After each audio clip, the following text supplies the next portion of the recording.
जय हिंद मित्रों। भारतवर्ष के उत्तर प्रदेश प्रांत के सोनभद्र जिले के शक्ति नगर सीएचएफ केंद्र पर इन दिनों शारीरिक परीक्षा चल रही है। अर्धसैनिक बलों की लिखित परीक्षा पहले आयोजित करा ली गई थी। कुल मिलाकर के 2022 में 5 और 2019 में 5 मुन्ना भाइयों को पकड़ा गया था, जो किसी और की जगह लिखित परीक्षा दिए थे और शारीरिक परीक्षा में वे पकड़े गए। उनके आधार कार्ड और उनके उंगलियों के छाप का मिलान सटीक नहीं बैठ पाया, जिसकी वजह से वे धरे गए। पुलिस को सौंपा गया, पुलिस ने उनका चालान कर दिया। आइए जानते हैं इस फर्जीवाड़े में किन की गिरफ्तारी हुई है और वे कहां कहां के हैं।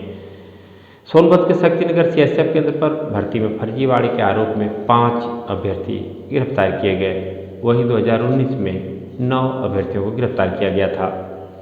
शक्तिनगर स्थित सीएचएफ के भर्ती केंद्र पर आरक्षक की भर्ती के लिए ली जा रही शारीरिक दक्षता परीक्षा में फर्जी दस्तावेज लेकर पहुंचे दूसरे से लिखित परीक्षा दिलवाकर शारीरिक दक्षता परीक्षा के लिए अर्हता हासिल करने वाले 5 अभ्यर्थियों के पकड़े जाने से एजेंसियां सतर्क हो गई हैं। फर्जी दस्तावेज असम से बनवाए गए थे। इसके साथ पकड़े गए 2 अभ्यर्थी असम के और एक गाजीपुर का है। इसी तरह अपनी जगह दूसरे से लिखित परीक्षा देने वाले 2 अभ्यर्थियों में एक चंदौली और एक वाराणसी जिले का निवासी है। सभी आरोपियों को विजिलेंस और भर्ती बोर्ड की टीम ने हिरासत में लेकर पूछताछ की। इसके बाद शक्तिनगर पुलिस को सौंप दिया गया।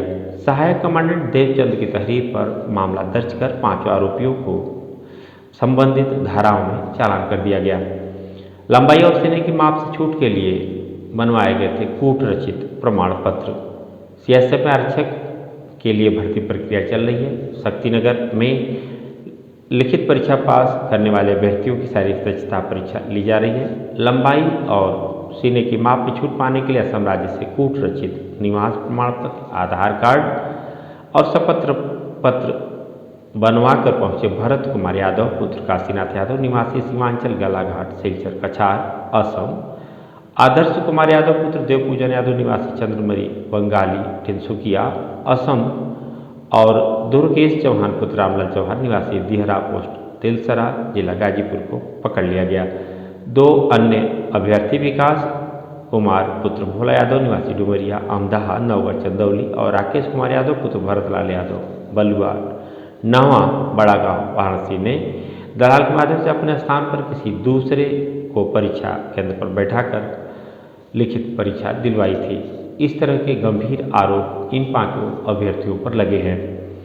इसके पहले 2019 में 17 अगस्त को भी इसी केंद्र पर इसी तरह की घटनाएं हुई थी, जिनमें आप जान लें सोनभद्र जिले में एनटीपीसी सिंगरौली अर्थात शक्तिनगर की केंद्रीय औद्योगिक सुरक्षा बल इकाई में चल रही भर्ती में धांधली करने वाले 4 मुन्ना भाइयों को पुलिस वालों ने गिरफ्तार किया था। फर्जीवाड़े का खुलासा बायोमेट्रिक मिलान के दौरान हुआ था। इसमें जो पकड़े गए लोग थे वे कार्तिकेय सिंह पुत्र बेनी माधव सिंह निवासी धरोहरा गाजीपुर थाना चौबेपुर वाराणसी, योगेश यादव पुत्र राम भजन यादव निवासी अतरसुआ थाना सैदपुर गाजीपुर, उमेश राम पुत्र सियाराम निवासी कलनपुर गाजीपुर और अजीत यादव पुत्र प्रभुनाथ यादव निवासी बड़ा गांव दरियापुर गाजीपुर। बायोमेट्रिक मिलान के दौरान अंगूठा और फोटो का मिलान नहीं हुआ था, जिसके कारण से इन्हें 2019 में पकड़ा गया था।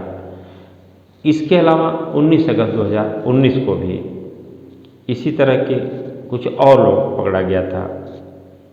उसमें जो पकड़े गए लोग थे अरविंद सिंह निवासी सूलपुर जमनिया गाजीपुर, कपूर चंद कोठिया गाजीपुर, सुरेंद्र लाल नगर गाजीपुर, भास्कर रसूलपुर जमनिया गाजीपुर और विवेक यादव गंगापुर रोहनिया वाराणसी दूसरे की जगह भर्ती प्रक्रिया में शामिल हुए और उस समय के तत्कालीन सहायक कमांडेंट की तहरीर पर इन 5 आरोपियों को गिरफ्तार कर लिया गया था। कुल मिलाकर के 2019 में 9 लोगों को और 2022 में 5 लोगों को, इस प्रकार 2019 से लेकर 2022 तक 14 लोगों को फर्जीवाड़े में गिरफ्तार किया गया। आप हम सभी इस बात को लेकर सतर्क रहें कि आखिरकार इस अर्धसैनिक बल की भर्ती में सूत्रधार कौन है जो इस तरह के गलत कार्य कराने के लिए लोगों को उकसा रहा है? क्या मामला बस इतना ही है या इसके अलावा वह सफल भी हो गया है?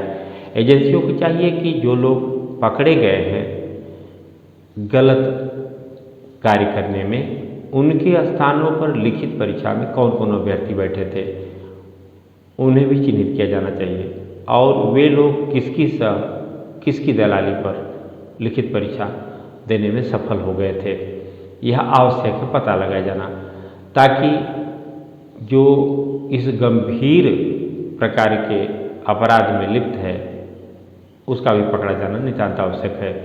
सुरक्षा बल में गलत तरीके से भर्ती हो जाना यह देश के लिए अत्यंत खतरनाक साबित हो सकता है।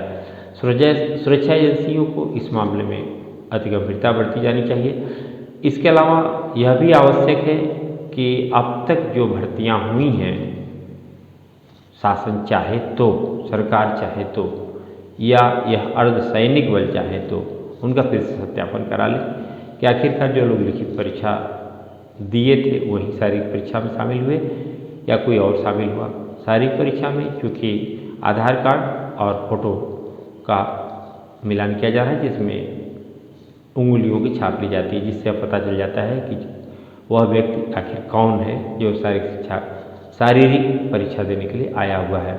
गंभीर मसला है, क्योंकि सेना के बाद अर्धसैनिक बल ही आता है। सीएसएफ के तहत होने वाली विविध प्रकार की भर्तियों में अनेक अर्धसैनिक बलों की भर्ती की जाती है। यह राष्ट्र के लिए अत्यंत गंभीर विषय है।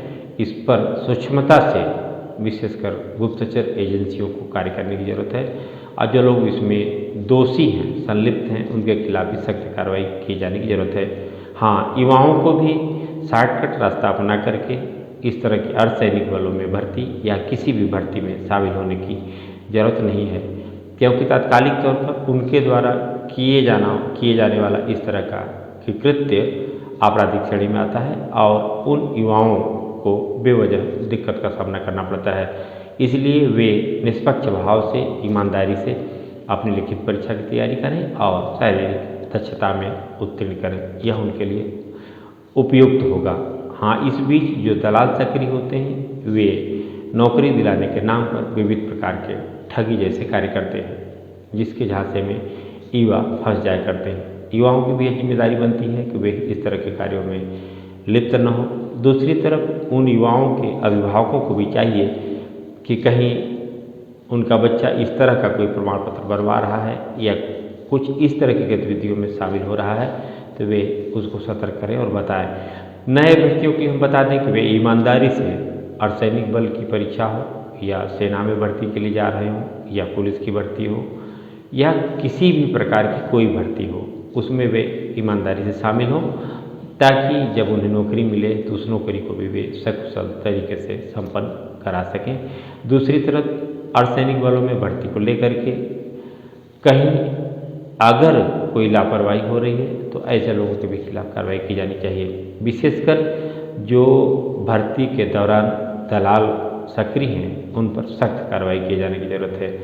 अगर ऐसे दलाल सक्रिय रहेंगे तो फिर किसी न किसी युवा को आने वाले दिनों में विविध प्रकार की भर्तियों में वे उकसा सकते हैं, फंसा सकते हैं। ऐसे बेवजह के केस मुकदमे और युवाओं को ज़्यादा झेलनी पड़ती है। हमें उम्मीद है सुरक्षा एजेंसियां और गुप्तचर एजेंसियां इन अर्धसैनिक बलों की या पुलिस भर्ती या अन्य जो भर्तियाँ होती हैं उसमें सक्रिय होकर के इस प्रकार के कार्य करने वाले दलालों के खिलाफ सख्त कार्रवाई करेंगी, ताकि युवाओं की जो जिंदगी है वे सकुशल राष्ट्र निर्माण में शामिल हो सके। जय हिंद, जय भारत।